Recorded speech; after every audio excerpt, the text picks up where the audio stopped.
വിശദമായ റിപ്പോർട്ടുകളിലേക്ക്. കെ.പി.സി.സി അധ്യക്ഷ സ്ഥാനത്ത് നിന്ന് വി.എം. സുധീറിനെ മാറ്റണമെന്നാവശ്യപ്പെട്ട് എ.ഐ. ഗ്രൂപ്പ് നേതാക്കൾ ഹൈക്കമാൻഡുമായി കൂടിക്കാഴ്ച നടത്തുകയാണ്. തിരുവഞ്ചൂർ രാധാകൃഷ്ണൻ സോണിയാഗാന്ധിയുമായി ചർച്ച നടത്തി. വിവരങ്ങളുമായി മനു ശങ്കർ ചേരുകയാണ്. മനു, എ.ഐ. ഗ്രൂപ്പുകൾ ചേർന്ന് വി.എം. സുധീറിനെതിരെ ഒരു പടയൊരുക്കം. എങ്ങനെയാണ് ദില്ലിയിലെ ചർച്ചകൾ പുരോഗമിക്കുന്നത്? അഞ്ജു, എന്തായാലും കെ.പി.സി.സി നേതൃസ്ഥാനത്തിന് മാറ്റമില്ലെന്ന് ഉറപ്പിച്ച് വി.എം. സുധീരൻ ദില്ലിയിൽ നിന്ന് മടങ്ങിയതിന് തൊട്ടു പിന്നാലെയാണ് ഇപ്പോൾ എ.ഐ. ഗ്രൂപ്പുകൾ സുധീരനെ മാറ്റണം എന്ന് ആവശ്യപ്പെട്ടുകൊണ്ട് ഹൈക്കമാൻഡ് നേതാക്കളുമായി കൂടിക്കാഴ്ച നടത്തുന്നത്. ഇപ്പോൾ തിരുവഞ്ചൂർ രാധാകൃഷ്ണൻ കോൺഗ്രസ് ഉപാധ്യക്ഷൻ രാഹുൽ ഗാന്ധിയുമായി കൂടിക്കാഴ്ച നടത്തുകയാണ്. നേരത്തെ അരമണിക്കൂറോളം നീണ്ട് കോൺഗ്രസ് അധ്യക്ഷ സോണിയാഗാന്ധിയുമായി തിരുവഞ്ചൂർ രാധാകൃഷ്ണൻ കൂടിക്കാഴ്ച നടത്തിയിരുന്നു. ഈ കൂടിക്കാഴ്ചയടക്കം പ്രധാനമായും തിരുവഞ്ചൂർ ചൂണ്ടിക്കാട്ടിയത് നിലവിലുള്ള തെരഞ്ഞെടുപ്പ് പരാജയത്തിന്റെ പ്രധാന കാരണം കെ.പി.സി.സി നേതൃത്വം തന്നെയാണ്. തെരഞ്ഞെടുപ്പ് മുന്നൊരുക്കം നടത്തുന്നതിനും മറ്റും വലിയ രീതിയിലുള്ള പാളിച്ചകൾ കെ.പി.സി.സി നേതൃത്വത്തിന് സംഭവിച്ചു. വിവിധ തലങ്ങളിൽ ഏകീകരണം നടത്തുന്നതിനും മറ്റും വലിയ രീതിയിലുള്ള പാളിച്ചയാണ് ഉണ്ടായത്. അതിനാൽ തന്നെ തോൽവിക്ക് ഉത്തരവാദികളായവർ ആ സ്ഥാനത്ത് തുടരരുത് എന്നത് സംബന്ധിച്ചുള്ള ഉമ്മൻചാണ്ടിയുടെ അടക്കം കഴിഞ്ഞ ദിവസം കെ.പി.സി.സി നേതൃയോഗത്തിലടക്കം ഉയർന്ന പ്രസ്താവനകളടക്കം ചൂണ്ടിക്കാട്ടിക്കൊണ്ട് വി.എം. സുധീരന്റെ നേതൃമാറ്റമാണ് ആവശ്യം. ചെറിയ രീതിയിലുള്ള ഒരു മുഖം മിനുക്കലല്ല. സംഘടനാ തലങ്ങളിൽ പൊളിച്ചെഴുത്ത് ഉണ്ടാകുമ്പോൾ ആദ്യം മാറ്റേണ്ടത് നേതൃതലങ്ങളിൽ നിന്നുള്ള ഒരു മാറ്റമാണ് എന്ന കാര്യമാകും എന്തായാലും തിരുവഞ്ചൂർ അടക്കം ഇന്ന് ഹൈക്കമാൻഡിന് മുമ്പാകെ ചൂണ്ടിക്കാട്ടുക. ഇതിനുശേഷം എന്തായാലും മാധ്യമങ്ങൾ മുമ്പാകെ തിരുവഞ്ചൂർ നിലപാട് വ്യക്തമാക്കാം എന്നുകൂടി അറിയിച്ചിട്ടുണ്ട്. അല്പസമയങ്ങൾക്കകം കൂടിക്കാഴ്ച അവസാനിക്കും എന്നാണ് കരുതുന്നത്. അഞ്ജു, മനു, കഴിഞ്ഞ ദിവസം തന്നെ തിരുവനന്തപുരത്ത് നടന്ന ചർച്ചയിൽ ഉയർന്നതാണ് വി.എം. സുധീറിനാണ് തോൽവിയുടെ മുഴുവൻ ഉത്തരവാദിത്വം. നയം നടപ്പാക്കിയവർ ആണ് ഈ തോൽവിക്ക് കാരണമെന്ന് എ.ഐ. ഗ്രൂപ്പുകൾ വ്യക്തമാക്കിയതാണ്. പക്ഷെ അവരുടെ ആ ഒരു നിർദ്ദേശങ്ങൾ, ആവശ്യങ്ങൾ അംഗീകരിക്കാതെ വി.എം. സുധീരൻ തുടരുന്നതിൽ ഒരു അതൃപ്തി അത് തന്നെയല്ലേ ഇപ്പോൾ പുറത്തു വരുന്നത്? കോൺഗ്രസിലെ ഒരു തമ്മിലടി, ആ ഒരു രീതിയിലേക്കാണോ കാര്യങ്ങൾ മുന്നോട്ട് പോകുന്നതും?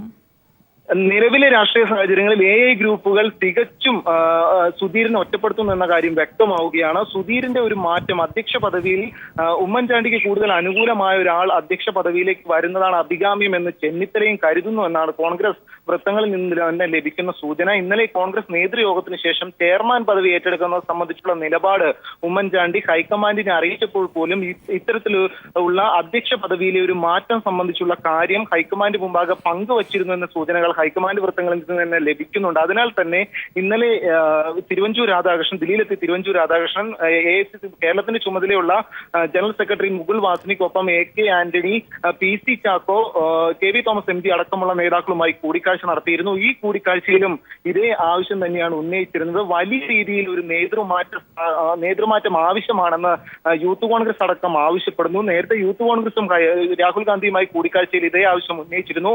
തോൽവിക്ക് തൊട്ടു പിന്നാലെ രാഹുൽ ഗാന്ധിയുമായി കൂടിക്കാഴ്ച നടത്തിയ രമേശ് ചെന്നിത്തലയും ഇതേ ആവശ്യം ഉന്നയിച്ചിരുന്നു. ഇനി 10-ാം തീയതി രമേശ് ചെന്നിത്തല കൂടി ഹൈക്കമാൻഡുമായി ഒരു കൂടിക്കാഴ്ചയ്ക്കായി എത്തുന്നുണ്ട് എന്നൊരു സൂചനകൾ ലഭിക്കുന്നുണ്ട്. അതിനാൽ തന്നെ വലിയ രീതിയിൽ സുധീരനെ ഒറ്റപ്പെടുത്തുക എന്ന നീക്കം ഇപ്പോൾ എ.ഐ. ഗ്രൂപ്പുകൾ ഹൈക്കമാൻഡ് മുമ്പാകെ നടത്തുകയാണ്. മനു, കഴിഞ്ഞ ദിവസത്തെ സുധീരന്റെ സന്ദർശനത്തിൽ ഒരു അനുകൂല സാഹചര്യം അത് സുധീരൻ നേടിയെടുത്തതാണ്. പക്ഷേ ഇപ്പോൾ എ.ഐ. ഗ്രൂപ്പുകൾ എത്തിയതോടെ സുധീറിന് എതിരെ തിരിയേണ്ട ഒരു സാഹചര്യം ഹൈക്കമാൻഡിന് കൂടി വന്നിരിക്കുന്ന ഒരു സാഹചര്യമല്ലേ നിലനിൽക്കുന്നത്? തീർച്ചയായും. പക്ഷേ ഇതിൽ വലിയ രീതിയിൽ സുധീരന് പിന്തുണ നൽകിക്കൊണ്ട് എ.കെ. ആന്റണി സുധീരൻ തന്നെ തുടരട്ടെ എന്നൊരു നിലപാടാണ് സ്വീകരിച്ചിരിക്കുന്നത് എന്നാണ് അറിയുന്നത്. ഇതിനാൽ തന്നെ സുധീരൻ, ഉമ്മൻചാണ്ടി, ചെന്നിത്തല എന്നിവർ മൂവരും ചേർന്ന് നയിക്കേണ്ടതാണ് എന്ന പ്രസ്താവനയിലൂടെയും ഇതാണ് വ്യക്തമാക്കുന്നതെന്നാണ് അറിയുന്നത്. എന്നാൽ രഹസ്യമായും പരസ്യമായും മറ്റും ഇത്തരത്തിലൊരു നേതൃമാറ്റം അനിവാര്യമാണെന്ന നിലപാടിൽ നിന്ന് പിന്നോട്ടില്ലെന്ന് വലിയ രീതിയിൽ ഇരു ഗ്രൂപ്പുകളും മുന്നോട്ട് വയ്ക്കുകയും ചെയ്യുന്നു. ഈ സാഹചര്യത്തിൽ തന്നെ സുധീരന്റെ ഒരു മാറ്റം അനിവാര്യമാണെന്ന നിലപാട് തുടരുന്നു. കഴിഞ്ഞ ദിവസം രാഹുൽ ഗാന്ധി അടക്കം നിലപാട് സ്വീകരിച്ചിരുന്നത് സുധീരൻ അറിയിച്ചതനുസരിച്ച് നിലവിലെ അഴിമതി ആരോപണ വിധേയരായവരെ സ്ഥാനാർത്ഥി നിർണയത്തിൽ നിന്നടക്കം മാറ്റി നിർത്തണമെന്ന ആവശ്യം മുന്നോട്ട് വച്ചിരുന്നു. എന്നാൽ ഇതിനെതിരെ ചെന്നിത്തലയും ഉമ്മൻചാണ്ടിയും നിലപാട് സ്വീകരിച്ചു. ഈ എതിർ നിലപാടിലെ തിരിച്ചടിയായിരുന്നു തെരഞ്ഞെടുപ്പ് പരാജയത്തിലെ മുഖ്യ കാരണം. ഭരണ നേതൃത്വത്തിന്റെ വീഴ്ചയായിരുന്നു വലിയ രീതിയിൽ പരാജയത്തിലേക്ക് വഴിവെച്ചത് എന്നതെല്ലാം ചൂണ്ടിക്കാട്ടുകയായിരുന്നു. ഇതിനെ തുടർന്ന് സുധീരൻ തന്നെ തുടരട്ടെ എന്നൊരു നിലപാടാണ് രാഹുൽ ഗാന്ധി സ്വീകരിച്ചത്. അന്ന് സോണിയുമായി കൂടിക്കാഴ്ച നടത്താൻ വി.എം. സുധീരന് കഴിഞ്ഞിരുന്നുമില്ല. അതിനാൽ തന്നെ ഇന്ന് സോണിയുമായി തിരുവഞ്ചൂർ കൂടിക്കാഴ്ച നടത്തിയ ഒരു സ്ഥിതിക്ക് കൂടി ഇനി എന്ത് തീരുമാനം ഹൈക്കമാൻഡ് കൈക്കൊള്ളുമെന്നതാകും ശ്രദ്ധേയമായ കാര്യം. വ്യക്തമാണ്. മനുശങ്കരാണ് വിവരങ്ങൾ നൽകിയത്. മറ്റു വാർത്തകളിലേക്ക്. മലാപ്പറമ്പ് സ്കൂൾ അടച്ചുപൂട്ടാൻ ഇടയാക്കിയത് മുൻ സർക്കാരിന്റെ പിടിപ്പുകേടാണെന്ന് മുഖ്യമന്ത്രി പിണറായി വിജയൻ. പൊതുവിദ്യാഭ്യാസം സംരക്ഷിക്കാൻ സാധ്യമായ എല്ലാ മാർഗങ്ങളും സ്വീകരിക്കുമെന്നും അദ്ദേഹം പറഞ്ഞു. മലാപ്പറമ്പ് സ്കൂൾ അടച്ചുപൂട്ടിയ ദിനം പൊതുവിദ്യാഭ്യാസ രംഗത്തെ കറുത്ത ദിനമായിരുന്നുവെന്നും മുഖ്യമന്ത്രി പറഞ്ഞു. തിരുവനന്തപുരത്ത് മോഡൽ സ്കൂളിലെ സ്മാർട്ട് ക്ലാസ് റൂം വിദ്യാർത്ഥികൾക്ക് സമർപ്പിക്കുകയായിരുന്നു അദ്ദേഹം. സാധാരണക്കാരന്റെ മക്കൾക്ക് പഠിക്കാൻ കഴിയുന്ന സംവിധാനം തകർക്കാനാവില്ല. നിലവിലുള്ള പൊതുവിദ്യാഭ്യാസ സംവിധാനം തകർന്നാൽ ദൂരവ്യാപകമായ പ്രത്യാഘാതങ്ങൾ ഉണ്ടാകും. അത് അനുവദിക്കാനാവില്ല. കോടതി നിഷേധ രൂപത്തിൽ ഉള്ള നിലപാട് ഇപ്പോൾ സ്വീകരിച്ചിരിക്കുകയാണ്. കഴിഞ്ഞ സർക്കാർ ഫലപ്രദമായ നടപടികൾ സ്വീകരിക്കാത്തതിൻ്റെ കെടുതിയാണ് ഇപ്പോൾ അനുഭവിക്കേണ്ടി വരുന്നത്. ആ മാനേജ്മെൻറ്റിന് ആ സ്കൂൾ കെട്ടിടവും സ്ഥലവും വിൽക്കാൻ അവകാശമുണ്ട് എന്നിടത്ത് കോടതി നിൽക്കുകയാണ്. സർക്കാർ സ്വീകരിക്കുന്ന നടപടികൾ ഫലത്തിൽ തടയുന്ന നിലപാടും എടുത്തിരിക്കുകയാണ്. സ്കൂൾ അടച്ചുപൂട്ടാൻ മുൻ സർക്കാർ അനുമതി നൽകിയത് റിയൽ എസ്റ്റേറ്റ് താൽപര്യങ്ങൾക്ക് വഴങ്ങിയാണെന്നും പിണറായി വിജയൻ പറഞ്ഞു. ഇതുകൊണ്ട് നമുക്ക് നമ്മുടെ പൊതുവിദ്യാലയങ്ങൾ ഉപേക്ഷിക്കാൻ കഴിയില്ല. ഏത് നിലയായാലും പൊതുവിദ്യാലയങ്ങൾ സംരക്ഷിക്കേണ്ടതുണ്ട് എന്ന് തന്നെയാണ് കാണുന്നത്. അപ്പോൾ സർക്കാർ അതിനുതകുന്ന നടപടികൾ സ്വീകരിക്കും. ഇപ്പോൾ നിലനിൽക്കുന്ന വിദ്യാഭ്യാസ നിയമത്തിലും ചട്ടങ്ങളിലും എന്തെങ്കിലും മാറ്റങ്ങൾ കൊണ്ടുവരേണ്ടതുണ്ടെങ്കിൽ ആ മാറ്റങ്ങൾ കൊണ്ടുവരാൻ തയ്യാറാകും. തിരുവനന്തപുരം തൈക്കാട് മോഡൽ സ്കൂളിലെ നവീകരിച്ച ക്ലാസ് മുറികൾ വിദ്യാർത്ഥികൾക്ക് മുഖ്യമന്ത്രി സമർപ്പിച്ചു. മോഡൽ സ്കൂളിനെ അന്താരാഷ്ട്ര നിലവാരത്തിലേക്ക് ഉയർത്താനുള്ള മിഷൻ മോഡൽ സ്കൂൾ പദ്ധതിയുടെ ഭാഗമായിട്ടാണ് 116 വർഷം പഴക്കമുള്ള ക്ലാസ് മുറികൾ നവീകരിച്ചത്. കെട്ടിടത്തിന്റെ പൈതൃക സ്വഭാവം നഷ്ടപ്പെടുത്താതെയാണ് നവീകരണ പ്രവർത്തനങ്ങൾ നടത്തിയത്. News bureau, Thiruvananthapuram.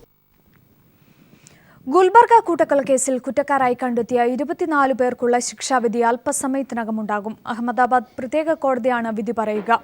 വധശിക്ഷ തന്നെ നൽകണമെന്നാണ് പ്രോസിക്യൂഷന്റെ നിലപാട്. വിവരങ്ങളുമായി എം സന്തോഷ് ചേരുകയാണ്. സന്തോഷ്, 69 പേരുടെ മരണത്തിനിടയാക്കിയ ഒരു കൂട്ടക്കൊല, 24 പേർ കുറ്റക്കാർ, അവർക്കൊരു വധശിക്ഷ, അത് മാത്രമാണ് ഇപ്പോൾ രാജ്യം കാതോർക്കുന്നത്. ശിക്ഷാവിധി അല്പസമയത്തിനകം തന്നെ ഉണ്ടാകുമോ?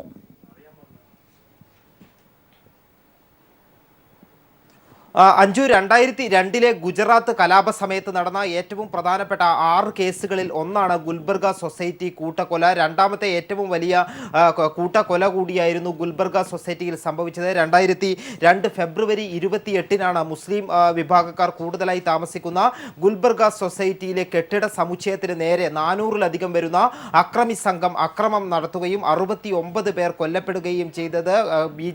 കോൺഗ്രസ് MP ആയിരുന്ന ഇസാൻ ജാഫ്രി ഉൾപ്പെടെയുള്ളവരാണ് കൊല്ലപ്പെട്ടത്. ഏതായാലും 14 വർഷങ്ങൾക്ക് ശേഷം ഈ കേസിന്റെ വിധി അല്പസമയത്തിനകം തന്നെ പറയും. 66 പേരായിരുന്നു ഈ കേസിൽ പ്രതികളായി ചേർക്കപ്പെട്ടിരുന്നത്. എന്നാൽ ഇതിൽ 24 പേരെയാണ് കുറ്റക്കാരെന്ന് അഹമ്മദാബാദിലെ പ്രത്യേക അന്വേഷണ സംഘം കണ്ടെത്തുകയും അഹമ്മദാബാദിലെ പ്രത്യേക കോടതി അല്പസമയത്തിനകം വിധി പറയുകയും ചെയ്യുന്നത്. ഇവർക്ക് പരമാവധി ശിക്ഷയായ വധശിക്ഷ തന്നെ നൽകണം എന്നാണ് പ്രോസിക്യൂഷന്റെ വാദം. എന്നാൽ പ്രതിഭാഗം ആവശ്യപ്പെടുന്നത് ഇതിനെ അപൂർവങ്ങളായ കേസായി പരിഗണിക്കരുതെന്നും ശിക്ഷ ഇളവ് ചെയ്യണം എന്നതുൾപ്പെടെയുള്ള ആവശ്യങ്ങളാണ് പ്രതിഭാഗവും മുന്നോട്ട് വെക്കുന്നത്. ഏതായാലും ഈ കേസിന്റെ നേരത്തെ പരിഗണിച്ച സമയത്ത് തന്നെ ഈ കേസിൽ ഗൗരവം കോടതി വ്യക്തമാക്കുകയും ചെയ്തിരുന്നു. ഏതായാലും ഇപ്പോഴത്തെ പ്രധാനമന്ത്രിയും നേരത്തെ ഗുജറാത്ത് മുഖ്യമന്ത്രിയുമായിരുന്ന നരേന്ദ്രമോദിക്ക് ഉൾപ്പെടെ ഈ കേസിൽ ഈ ഗൂഢാലോചനയിൽ പങ്കുണ്ട് എന്നതുൾപ്പെടെയുള്ള ആരോപണങ്ങൾ ആദ്യഘട്ടത്തിൽ ഉയർന്നു വന്നിരുന്നു. എന്നാൽ പ്രത്യേക അന്വേഷണ സംഘം, സുപ്രീം കോടതി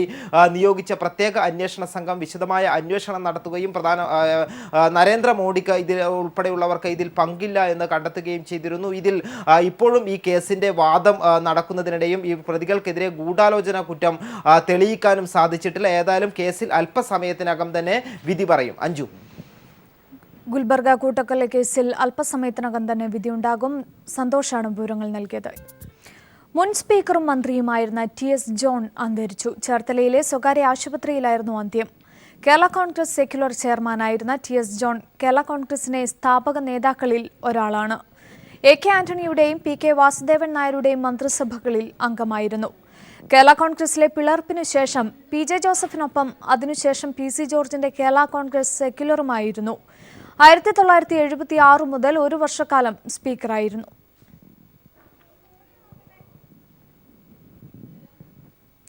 അദാനി പോർട്സിന്റെ തുറമുഖ വിഭാഗം മേധാവി കരൺ അദാനി ഇന്ന് വൈകിട്ട് മുഖ്യമന്ത്രി പിണറായി വിജയനുമായി കൂടിക്കാഴ്ച നടത്തും. വിഴിഞ്ഞം തുറമുഖ നിർമ്മാണത്തിന്റെ പുരോഗതി ചർച്ച ചെയ്യാനാണ് കൂടിക്കാഴ്ച. തുറമുഖ വകുപ്പ് മന്ത്രി കടന്നപ്പള്ളി രാമചന്ദ്രനും കൂടിക്കാഴ്ചയിൽ പങ്കുചേരും. വിഴിഞ്ഞം തുറമുഖ പദ്ധതി പ്രദേശം കരൺ അദാനി സന്ദർശിച്ചേക്കും. LDF സർക്കാർ അധികാരത്തിലെത്തിയ ശേഷം ആദ്യമായാണ് അദാനി പോർട്സ് പ്രതിനിധി മുഖ്യമന്ത്രിയുമായി ചർച്ച നടത്തുന്നത്.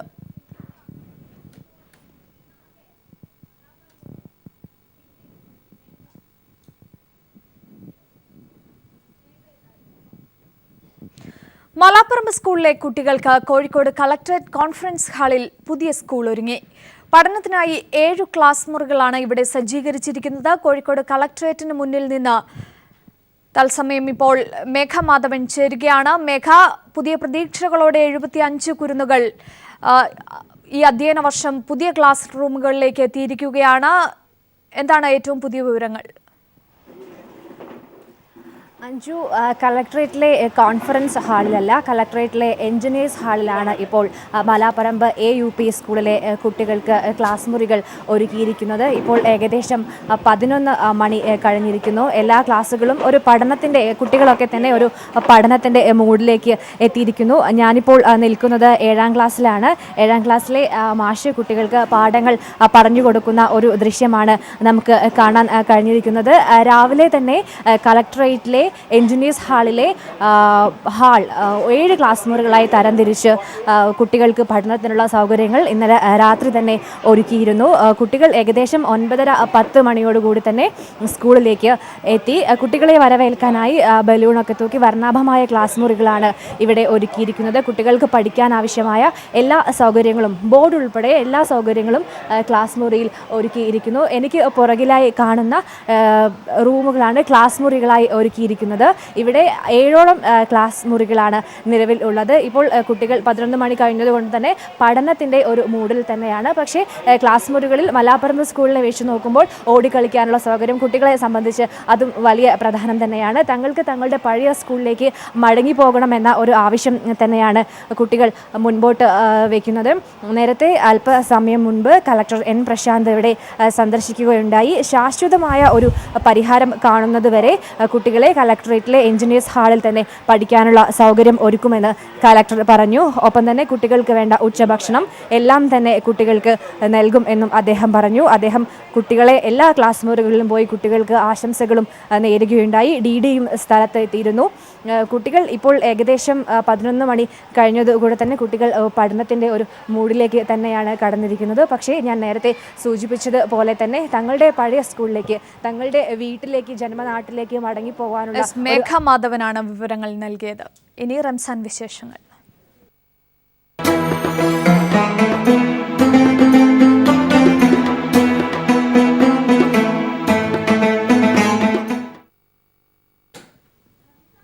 പത്തനംതിട്ട ജുമാ മസ്ജിദ് മുറ്റത്ത് തയ്യാറാക്കുന്ന നോമ്പുതുറ വിഭവങ്ങളിൽ പ്രധാനി ഇവിടെ തയ്യാറാക്കുന്ന ഉള്ളിവടയാണ്. നിരവധി ആവശ്യക്കാരുള്ളതും ഏറെ രുചിയുള്ളതും ഇവിടുത്തെ ഉള്ളിവടയ്ക്ക് തന്നെയാണ്.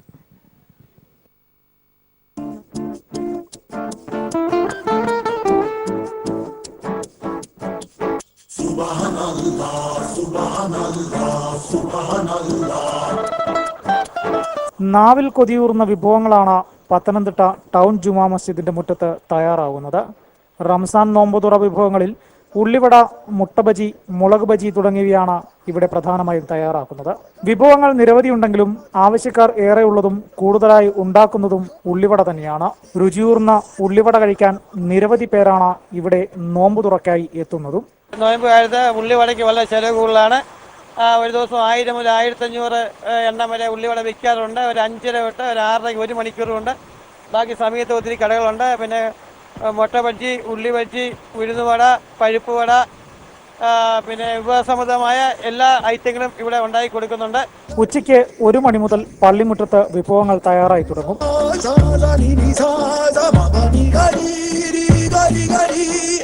സവാളയ്ക്ക് വില കുറഞ്ഞതും ഉള്ളിവട കൂടുതലായി ഉണ്ടാക്കാൻ ഈ കച്ചവടക്കാരെ സഹായിക്കുന്നുണ്ട്. വൈകിട്ട് നോമ്പ് തുറ തുടങ്ങി അരമണിക്കൂറിനുള്ളിൽ വിഭവങ്ങളെല്ലാം തന്നെ വിറ്റുതീരും. രുചിയൂർന്ന വിഭവങ്ങൾ തയ്യാറാക്കുന്നതിൽ വർഷങ്ങളുടെ പാരമ്പര്യമുണ്ട് ഹസനും അബ്ദുൽ സലാമിനും. News bureau, Pathanamthitta.